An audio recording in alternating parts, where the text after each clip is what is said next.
নমস্কার বন্ধুরা, শ্রাবণী রান্নাঘরে আপনাদের সবাইকে স্বাগত জানিয়ে আমি আবারও একটা রান্নার ভিডিও নিয়ে আপনাদের কাছে চলে এসেছি।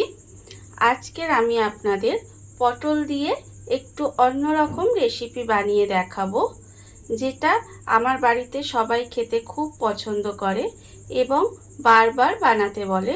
এটা খেতে ভীষণ ভালো হয়, আশা করি আপনাদেরও ভালো লাগবে।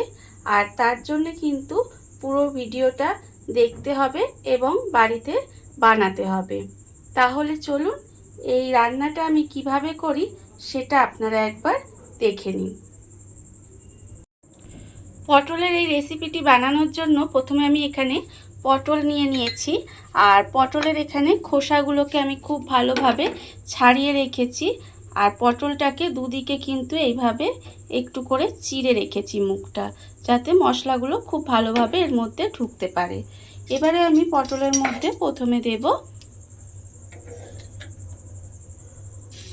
অল্প সামান্য একটু নুন, আর আমি দেব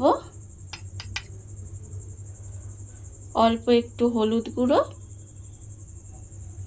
আর দেব সামান্য একটু লঙ্কার গুঁড়ো, আর আমি এর মধ্যে দেব 1 চামচ মতো একটু সর্ষের তেল দিয়ে এবার পটলটাকে খুব ভালোভাবে মশলার সঙ্গে একটু মেখে নিতে হবে। পটলের মধ্যে খুব ভালোভাবে মশলা মাখিয়ে নিয়েছি। এইবারে আমি পটলটাকে আলাদা করে সরিয়ে রেখে দেব এইভাবে 10 মিনিট মতো, 10 থেকে 15 মিনিট মতো এইভাবে ঢাকা দিয়ে রেখে দিতে হবে। মশলা মাখিয়ে পটলটা আমি 15 মিনিটের মতো রেখে দিয়েছিলাম। আর অন্যদিকে আমি গ্যাসটা অন করে একটা কড়া বসিয়ে দিয়েছি। এইবারে আমি এর মধ্যে দিয়ে দেব সর্ষের তেল। এখানে প্রায়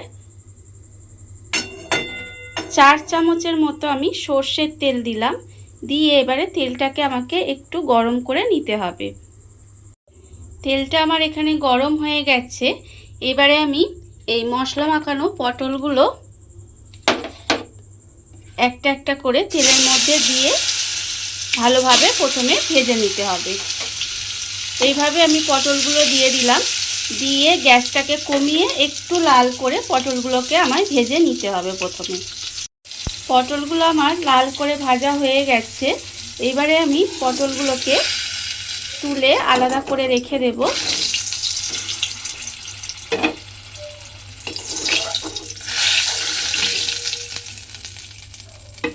আর আবারও ওই তেলের মধ্যে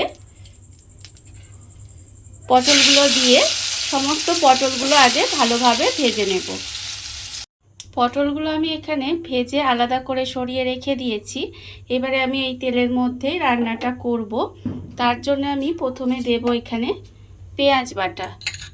এখানে আমি একটা মাঝারি সাইজের পেঁয়াজ বেটে রেখে দিয়েছি।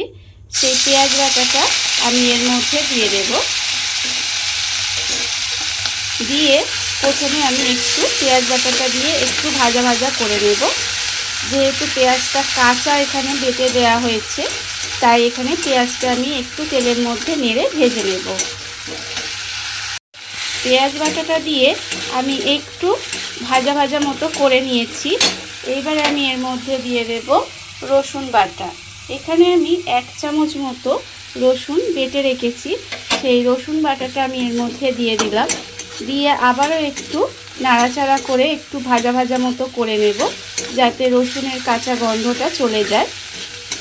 এবারে আমি এর মধ্যে দিয়ে দেব আদা বাটা। এখানে আমি 1/2 চামচ মতো আদা বাটা রেখেছিলাম, সেই আদা বাটাটাও আমি এর মধ্যে দিয়ে দিলাম। দিয়ে এবারে মশলাটাকে আমি একটু কষিয়ে নেব। মশলাটা আমার এখানে একটু কষিয়ে নিচ্ছি। আর সেই সময় আমি অন্যদিকে আরেকটা মশলা রেডি করে নেব। সেই জন্য আমি এখানে একটা মিক্সিং জার নিয়ে নিয়েছি। তার মধ্যে আমি এখানে দিয়েছি 7 থেকে 8টা কাজু বাদাম, আর দিয়েছি আমি 4 মগজ। 1 চামচ মতো আমি এখানে 4 মগজ দিয়েছি। এই চারমগজ আর কাজু বাদামটা কিন্তু আমি ভিজিয়ে রেখেছিলাম আগে থেকে। এবারে আমি এর মধ্যে দিয়ে দেব 1 চামচ মতো পোস্ত, আর আমি দেব এর মধ্যে 2টো কাঁচা লঙ্কা দিয়ে আমাকে এটা পেস্ট বানিয়ে নিতে হবে। মশলাটা আমি এখানে পেস্ট করে নিয়েছি। এর মধ্যে ছিল আপনার কাজু বাদাম, চারমগজ, কাঁচা লঙ্কা আর পোস্ত, সেটা আমি এখানে পেস্ট করে রেখে দিয়েছি। আর অন্যদিকে যে মশলাটা আমি এখানে কষিয়ে নিচ্ছিলাম সেখানে আছে পেঁয়াজ বাটা, রসুন বাটা আর আদা বাটা।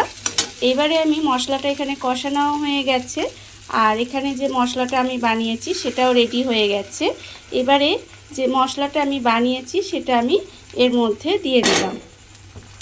দিয়ে এবারে আমাকে খুব ভালোভাবে কিন্তু এটাকে আবারও একটু কষিয়ে নিতে হবে। যে মশলাটা আমি বানিয়ে রেখেছিলাম সেই মশলাটা দিয়ে ভালোভাবে আমি একটু কষিয়ে নিয়েছি। এবারে আমি এর মধ্যে দিয়ে দেব একটু মিক্সি ধোয়া জল, এর মধ্যে আমি দিয়ে দিলাম। এবারে আমি দেব এখানে গুঁড়ো মশলাগুলো। গুঁড়ো মশলাগুলোর মধ্যে দেব আমি 1/2 চামচ মতো হলুদ গুঁড়ো, আর দেব অল্প সামান্য 1/4 চামচ মতো লঙ্কার গুঁড়ো, আর আমি দেব এর মধ্যে আন্দাজ মতো নুন, আর দেব 1/2 চামচ মতো চিনি দিয়ে আবারও কিন্তু এটাকে খুব ভালোভাবে একটু কষিয়ে নিতে হবে। সমস্ত গুঁড়ো মশলাগুলো আমি এর মধ্যে দিয়ে খুব ভালোভাবে কষিয়ে নিয়েছি। এইবার আমি এখানে দেব টক দই। এখানে আমার 2 চামচ মতো টক দই আমি একটু ফেটিয়ে রেখেছিলাম, সেই টক দইটা আমি এর মধ্যে দিয়ে দিলাম। দিয়ে আবারও কিন্তু এটাকে খুব ভালোভাবে মিশিয়ে একটু রান্না করে নিতে হবে।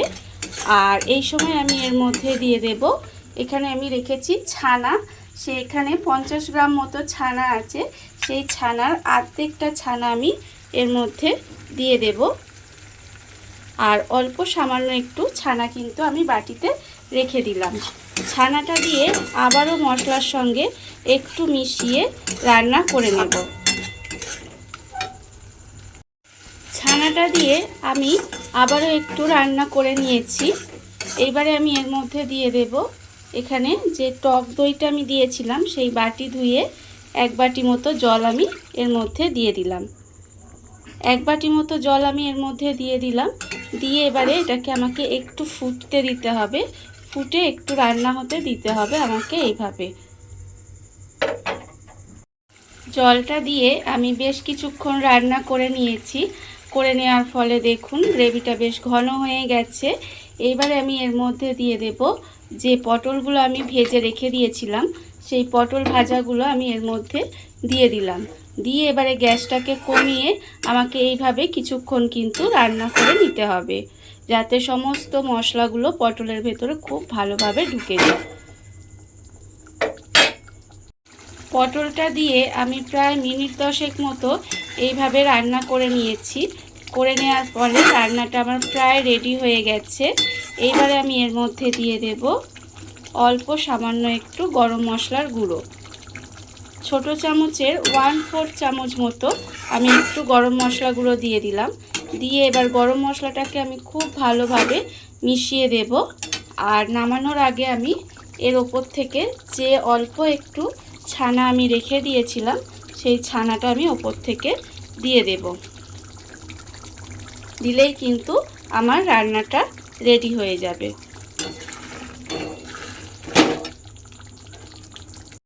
দেখুন বন্ধুরা, বাড়িতে থাকা অল্প কিছু উপকরণ দিয়ে কত সুন্দর একটা পটলের অন্যরকম রেসিপি তৈরি হয়ে গেছে। আর এটা কিন্তু খেতে ভীষণ ভালো হয়, আপনারা বাড়িতে বানাবেন। আর এই ভিডিওটা যদি আপনাদের ভালো লেগে থাকে তাহলে লাইক করবেন, কমেন্ট করবেন আর সাবস্ক্রাইব করবেন আমার চ্যানেলকে। আজ এই পর্যন্ত, নমস্কার।